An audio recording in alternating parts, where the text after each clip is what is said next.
UK Prime Minister Theresa May left Warsaw on Thursday afternoon with the support of the Polish government for a generous settlement on services after Brexit and unity in fighting propaganda campaigns by Russia. The trip was overshadowed by May firing Damian Green, her closest political ally, on Wednesday. But armed with promises to work together on security and defence, she left Warsaw with reassurances that Poland's new administration would support her in key aspects of the EU divorce negotiations. As the second stage of Brexit talks approaches on trade between the UK and the EU, May is seeking allies across the continent to loosen the unity that the bloc managed to hold during the first phase of talks.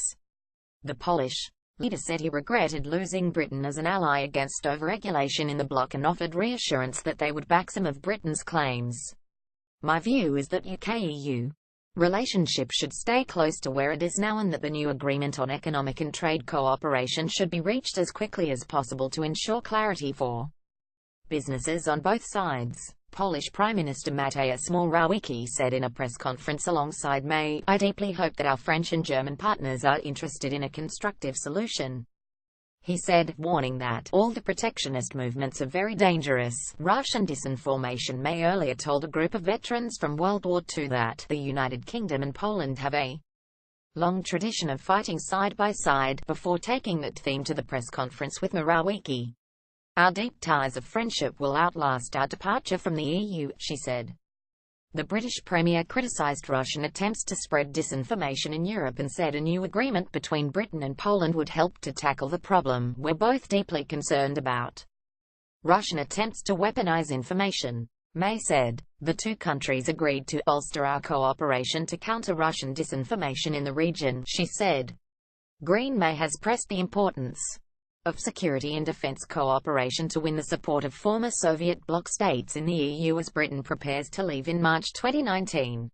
Britain has boosted its diplomatic presence in the countries and promised to support with military assets and the training of troops. May said she had raised the spat between Poland and the EU over judicial appointments in her meeting with the Polish Premier and was reassured that an agreement can be reached to head off sanctions against her hosts.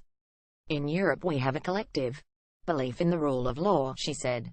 Prime Minister Morawiecki will be speaking with the European Commission and I hope that will lead to a satisfactory resolution. The Premier was asked about Green, the de facto deputy she fired Wednesday afternoon after an inquiry into his behaviour found he'd made misleading statements over pornography found on his parliamentary computer by police nearly a decade ago.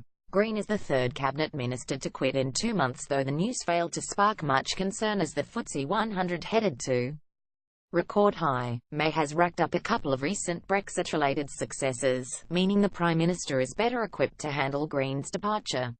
On Thursday, her office said that Trade Minister Mark Garnier will stay in his job after inquiry into allegations of sexual misconduct.